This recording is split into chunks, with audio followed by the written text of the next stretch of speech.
وإذ قال ربك للملائكة إني خالق بشرا من صلصال من حمأ مسنون। আমি ফেরেশতাদেরকে বললাম, আল্লাহ আপনার রব আপনি স্মরণ করেন, ও নবী আপনি স্মরণ করেন ওই সময়ের কথা যখন আপনার রব ফেরেশতাদেরকে বলেছিলেন আমি মানুষ সৃষ্টি করতে চাই, বাশার সৃষ্টি করতে চাই, যেটা মাটি কাদা দিয়ে সেখান থেকে আমি আল্লাহ তৈরি করব। ফাইদা সাওয়াইতুহু, এটাকে যখন আমি পুরা আকৃতিতে দাঁড় করালাম, ওয়া নাফাখতু ফীহি মির রূহি, এর মধ্যে আমি আল্লাহ আমার রূহ ফুঁকে দিলাম। ফাকাউ লাহু সাজিদিন, তারা সবাই সিজদায় অবনত হলো। এরপরে আল্লাহ রাব্বুল আলামিন এই একই আলোচনা সূরা সাদের ৭১ নম্বর আয়াতের মধ্যে আল্লাহ করেছেন।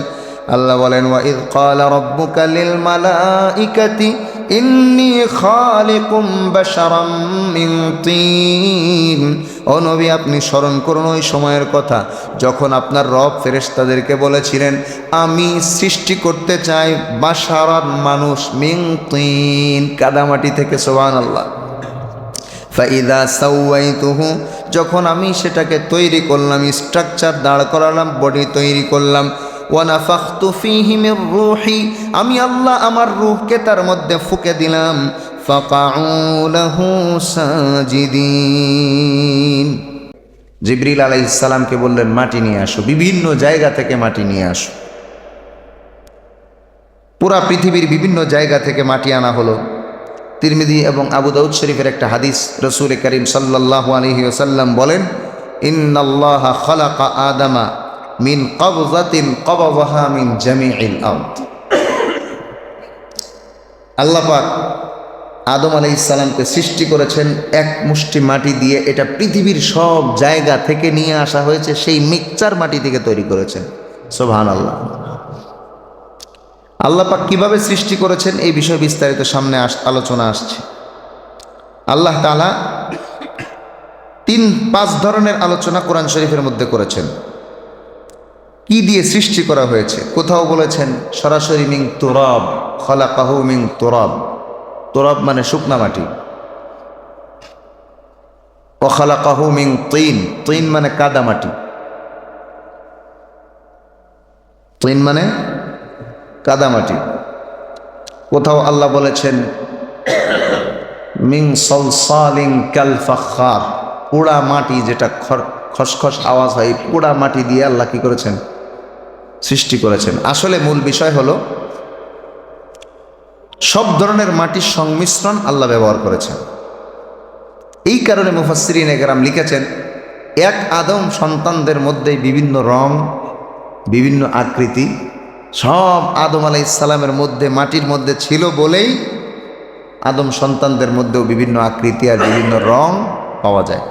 কোথাও শ্বেতাঙ্গ, কোথাও কৃষ্ণাঙ্গ, কোথাও আরও বিভিন্ন রঙের বাদামি কালার, কত রকম মানুষ পাওয়া যায়। বিশেষ করে আপনি যখন বাইতুল্লাহে যাবেন, তওয়াফ করতে যাবেন, আল্লাহর সৃষ্টি বৈচিত্র্য দেখে অবাক হবেন যে কত ধরনের মানুষ ওখানে তওয়াফ করতেছে। সুবহানাল্লাহ। আল্লাহ পাক রব্বুল আলামিন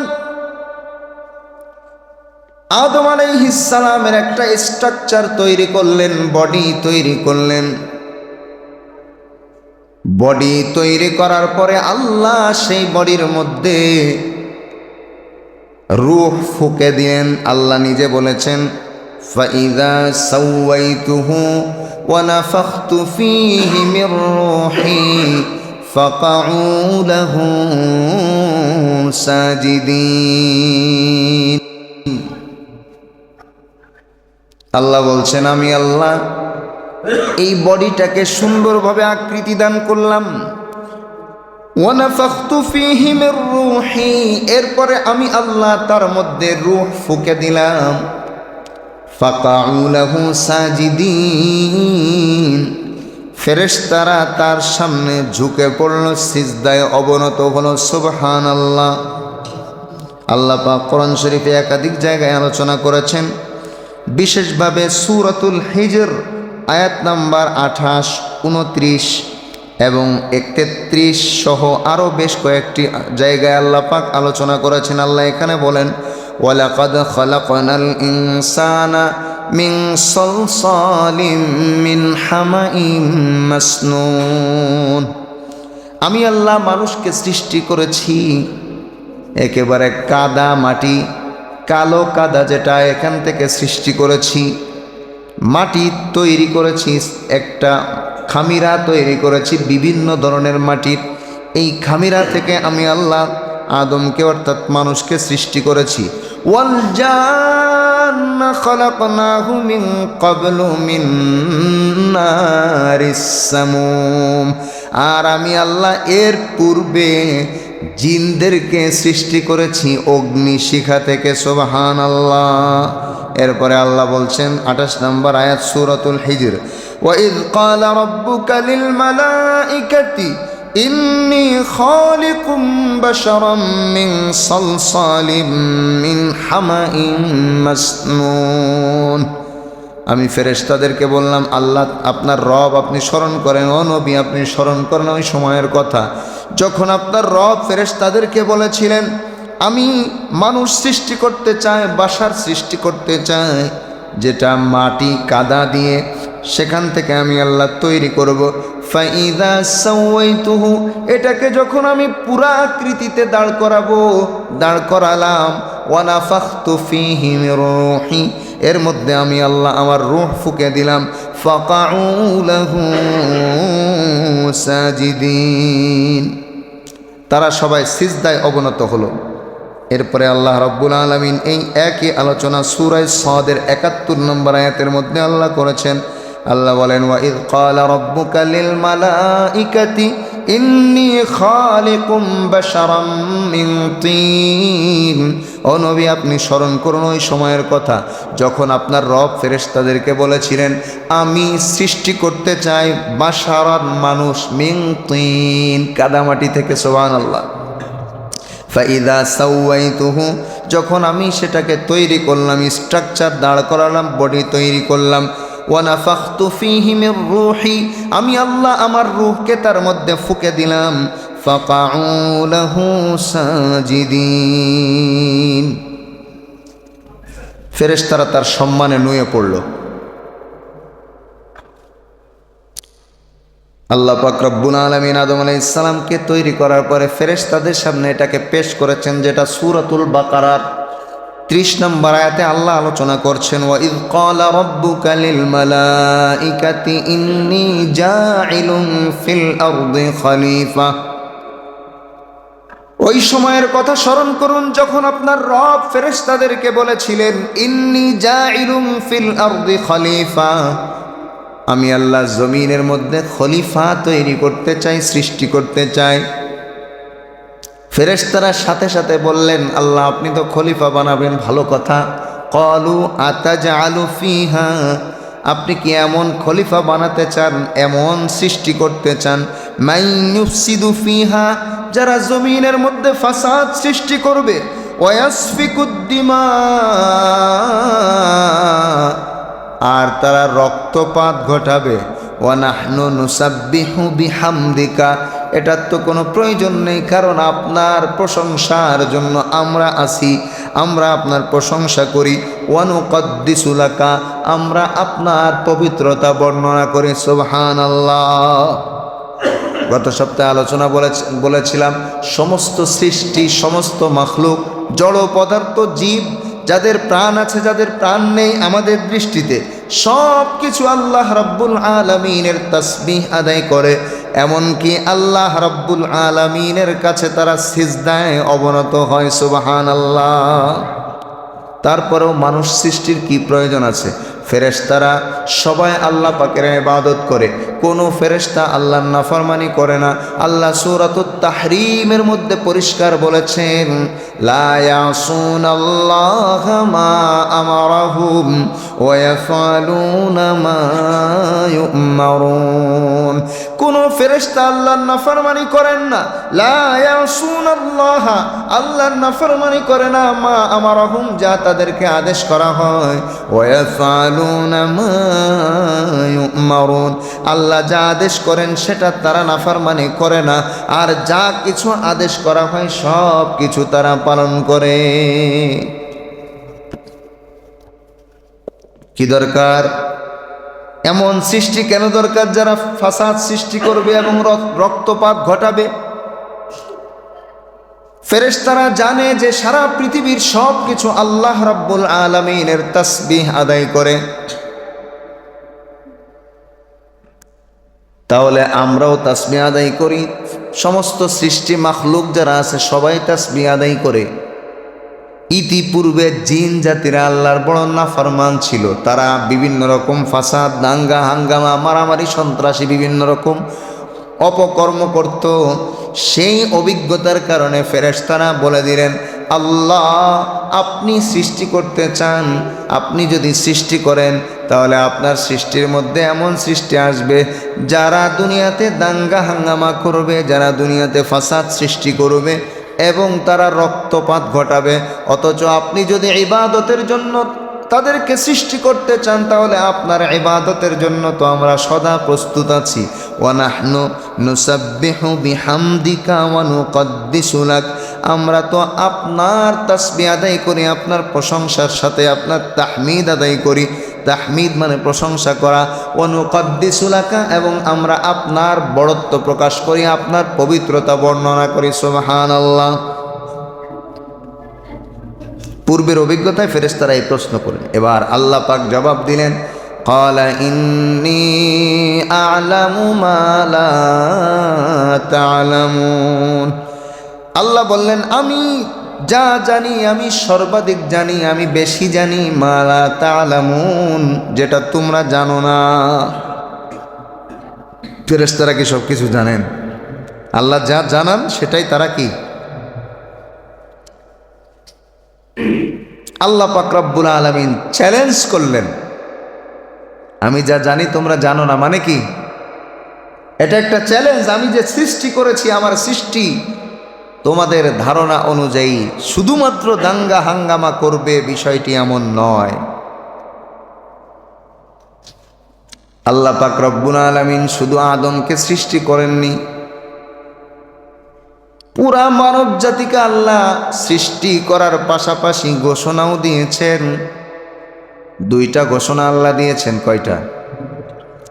একটা ঘোষণা আল্লাহ সূরা ৩-এর মধ্যে দিয়েছেন, লাকাদ খালাকনাল ইনসানা ফি আহসানি তাকওয়িম।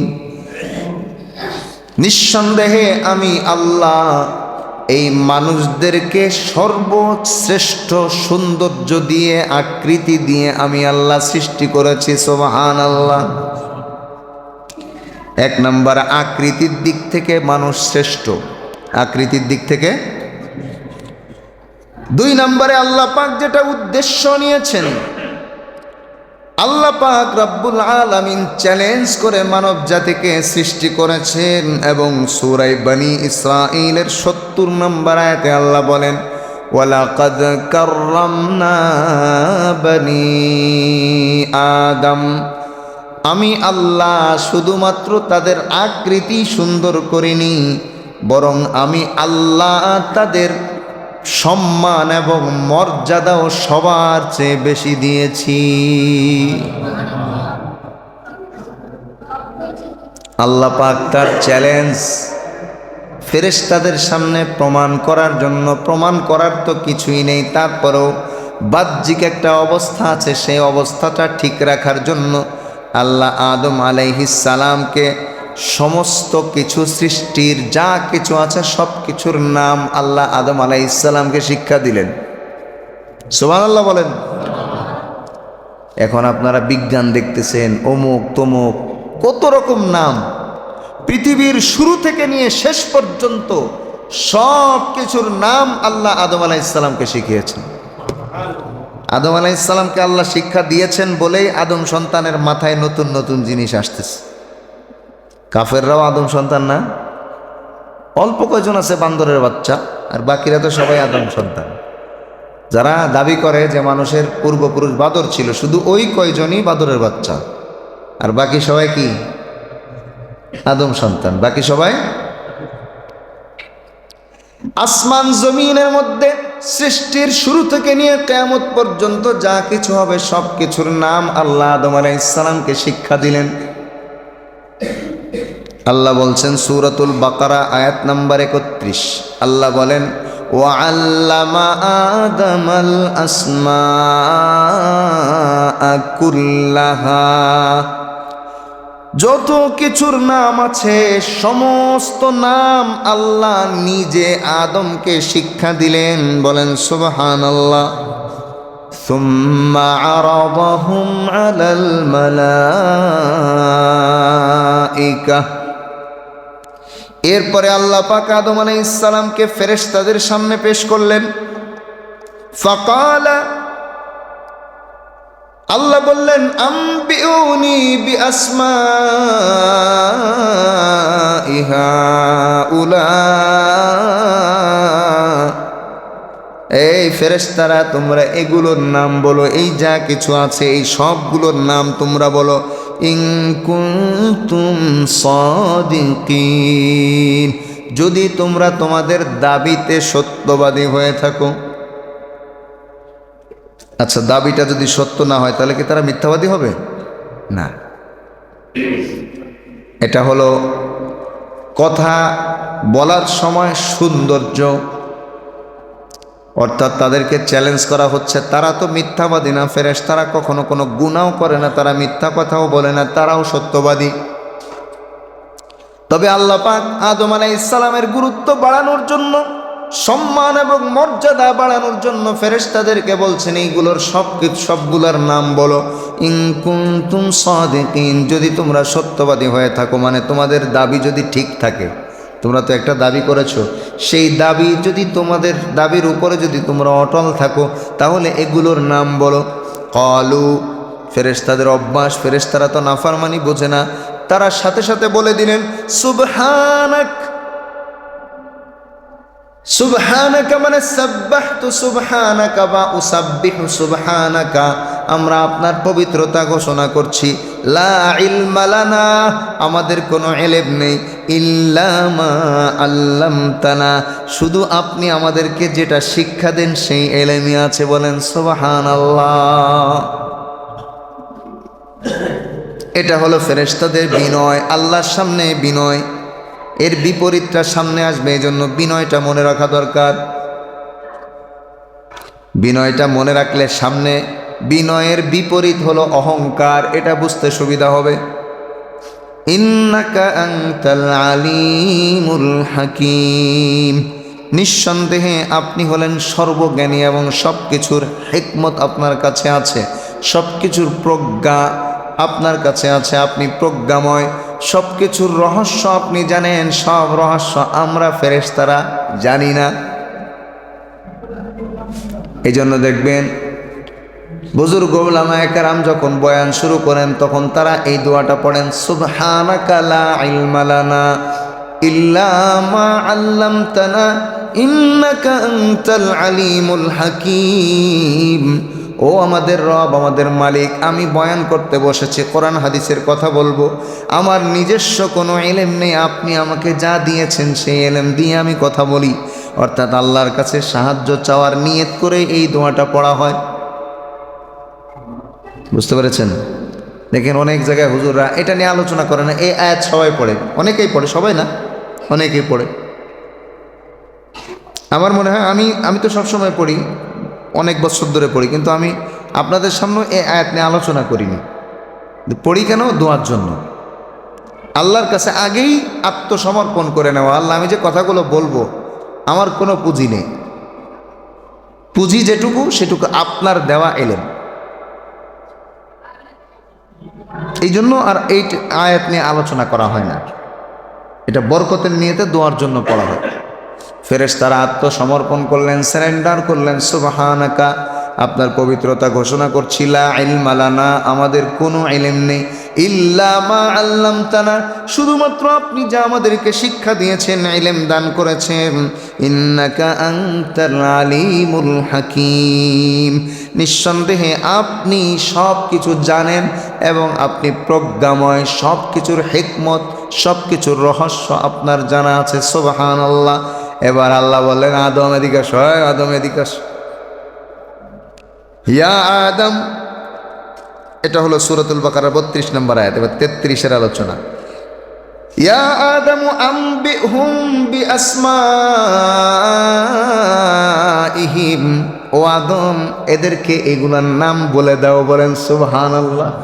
একটু আগে সৃষ্টি করেছেন, তাকে ডেকে এনে বলতেছেন, ও আদম এই সব ফেরেশতাদেরকে এই জিনিসগুলার নাম বলে দাও। ফেরেশতারা বলতে ফালাম্মা আনবাহুম বিআসমাইহিম, যখন আদম আলাইহিস সালাম এই সব সৃষ্টির সামনে রাখা সব কিছুর নাম ফেরেশতাদেরকে বলে দিলেন, ক্বালা, আল্লাহ বলেন, আলাম আকুল লাকুম, আমি কি তোমাদেরকে বলিনি, ইন্নী আ'লামু গায়বাস সামাওয়াতি ওয়াল আরদি ওয়া আ'লামু মা তুবদুনা ওয়া মা কুনতুম তাকতুমুন, আমি কি তোমাদেরকে এটা বলিনি যে আমি আল্লাহ আসমান জমিনের সব গায়েবের খবর জানি, অদৃশ্যের খবর জানি। তোমরা তো যেটা দেখো সেটাই জানো, আমি আল্লাহ যেটা দেখা যায় সেটাও জানি, আমি আল্লাহ যেটা দেখা যায় না সেটাও জানি, সেই সম্পর্কে আমি আল্লাহ অবগত। ওয়া আলামু, আরও আমি জানি, মা তুবদুনা, যা কিছু তোমরা প্রকাশ করো, যা কিছু তোমরা মানুষের সামনে প্রকাশ করে দাও, সেগুলো সম্পর্কেও আমি আল্লাহ জানি। ওয়া মা কুনতুম তাকতুমুন, আর যা কিছু তোমরা গোপন করো সেগুলোও আমি আল্লাহ জানি। আরে সুবহানাল্লাহ একজন কেন, বুঝলাম না, ক্ষুধা লেগে গেছে সবার? সুবহানাল্লাহ বললে কি হয়? আলোচনাই তো চলতেছে, সুবহানাল্লাহর আলোচনা। ফেরেশতারা কি বলছে? সুবহানাকা লা ইলমা লানা, এটা কি সুবহানাল্লাহ? এটা কি সুবহানাল্লাহ? আবার ওয়া নাহনু নুসাব্বিহু বিহামদিকা, আমরা আপনার তাসবিহ আদায় করি, আপনার প্রশংসা করি, এর মধ্যেও সুবহানাল্লাহ। ফেরেশতাদের এত সুবহানাল্লাহর আলোচনা শুনেও সুবহানাল্লাহ বের হয় না। মেরাজের রজনীতে হযরত ইব্রাহিম আলাইহিস সালাম, আমার আপনার হাবিব মুহাম্মদুর রাসূলুল্লাহ সাল্লাল্লাহু আলাইহি ওয়াসাল্লামকে উম্মতের জন্য কিছু নসিহাত করেছিলেন, উপদেশ দিয়েছিলেন। সেখানে তিনি বলেছিলেন, তুমি তোমার উম্মতদেরকে আমার পক্ষ থেকে এই খবরটা জানিয়ে দিও, আসমান জমিন এই সব কিছু আল্লাহ সৃষ্টি করেছেন, জান্নাত আল্লাহ সৃষ্টি করেছেন। তোমার উম্মতদেরকে এটা আমার পক্ষ থেকে বলে দিও, এই জান্নাতটা পুরা ফাঁকা ময়দান। তোমার উম্মতদেরকে বলো এই জান্নাতের মধ্যে যেন বেশি থেকে বেশি তারা গাছ লাগায়, তারা যেন সুবহানাল্লাহ পড়ে, তারা যেন আলহামদুলিল্লাহ পড়ে, তারা যেন আল্লাহু আকবার বলে। অন্য রিওয়ায়াতে আছে তারা যেন লা ইলাহা ইল্লাল্লাহ বলে এবং আল্লাহু আকবার বলে। সুবহানাল্লাহ বললেও গাছ লাগানো হয়, আলহামদুলিল্লাহ বললেও গাছ লাগানো হয়, লা ইলাহা ইল্লাল্লাহ বললেও গাছ লাগানো হয়, আল্লাহু আকবার বললেও গাছ লাগানো হয়। আমাদের জাতির পিতা ইব্রাহিম আলাইহিস সালাম আমার আপনার নবীকে বাইতুল মামুর, 7 আসমানের উপরে বাইতুল মামুরের সাথে হেলান দিয়ে তিনি বাচ্চাদেরকে পড়াচ্ছিলেন। যেই বাচ্চারা নিষ্পাপ, বাচ্চারা ছোট অবস্থায় মারা যায়, তাদের মা বাবারা ইলম শেখানোর নিয়ত করে ওই বাচ্চাদেরকে ইব্রাহিম আলাইহিস সালাম 7 আসমানের উপরে বাইতুল মামুরের পাশে বসে বসে তাদেরকে ইলম শেখান। আর মা বাবার নিয়ত অনুযায়ী কিয়ামতের ময়দানে তাদেরকে আলেম বানিয়ে উঠানো হবে। সেখান থেকে আমাদের জাতির পিতা ইব্রাহিম আলাইহিস সালাম আমাদের জন্য এই খবরটা পাঠিয়েছেন, ও মুহাম্মদ তুমি তোমার উম্মতকে বলে দিও আসমান জমিনের পাশাপাশি যে জান্নাত রয়েছে এই জান্নাতটা হলো তাদের জন্য ফাঁকা রাখা হয়েছে, পুরা ফাঁকা ময়দান। তারা যেন বেশি বেশি সুবহানাল্লাহ, আলহামদুলিল্লাহ, আল্লাহু আকবার বলে, বা লা ইলাহা ইল্লাল্লাহ আল্লাহু আকবার বলে। ও মুসলমান, আমাদের জান্নাতটাও বিশাল জান্নাত হবে। সর্বশেষ যে ব্যক্তি জান্নাতে যাবে মাত্র 11টা দুনিয়ার সমান জান্নাত পাবে। সুবহানাল্লাহ। একটা দুনিয়ার সমান পাবে, আরো 10টার সমান। তাহলে কয়টা হলো? সর্বশেষ যে জান্নাতে যাবে। তাহলে এত বড় জান্নাত, সুবহানাল্লাহ, যদি কম পড়া হয় অনেক জায়গায় ফাঁকা থাকবে না? বলেন ফাঁকা থাকবে কিনা? আল্লাহ পাক বলছেন, আমি তোমাদেরকে বলিনি আমার ফেরেশতারা, ইন্নী আ'লামু গায়বাস সামাওয়াতি ওয়াল আরদ, আসমান জমিনের মধ্যে যা কিছু আছে, যত গায়েব আছে, অদৃশ্যের খবর আছে, আমি আল্লাহ জানি। ওয়া আ'লামু মা তুবদুন, আর তোমরা যা প্রকাশ করো সেগুলোও জানি। ওয়া মা কুনতুম তাকতুমুন, আর তোমরা যেগুলো গোপন করবে অথবা গোপন করে থাকো সেগুলোও জানি। বলেন সুবহানাল্লাহ।